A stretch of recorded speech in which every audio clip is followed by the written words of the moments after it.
Usa ba ka skilled worker nga naglisod og pangita og trabaho? O usa ka client nga naglisod og pangita og mo trabaho sa imong ipatrabaho? Kini nga video mao ang tubag sa imong problema. Ko si Engineer Jimson ug tara ato ning istorya.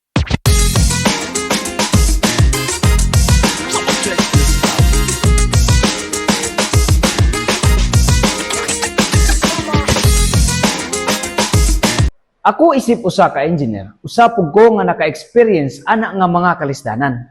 Daghan tag skills nga nahibaw-an, pero maglisod tag pangita og trabaho nga pwede nato kakitaan para sa atong panginabuhian. Usahay, mga apply ta og trabaho, dugay pa ang proseso, unya wala pagyud tay kasiguraduhan.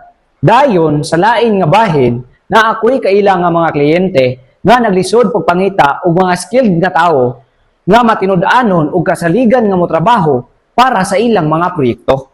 And that's the reason why I realize nga dili lang di ako ang nakasinati ana nga mga sitwasyon na. Ug karon akong i-introduce sa inyo ang solusyon ug tubag ni ana, ang profile app. So unsa day ang profile? Ang profile usa ka online platform nga mas gipasayon ang skilled worker sa pagpangita og trabaho ug mas dali sa kliyente ang pagpangita og tawo nga mo trabaho. Kaysa profile, simple ra gyud kaayo ang proseso. Kung ikaw sa ka skilled worker, pwede ka magbuhat og account. Dinhi nimo ipakita ang imong skills, experience ug mga serbisyo nga pwede nimo ma-offer. Kung ikaw sa ka client, pwede ka mangita og skilled worker based sa imong gikinahanglan.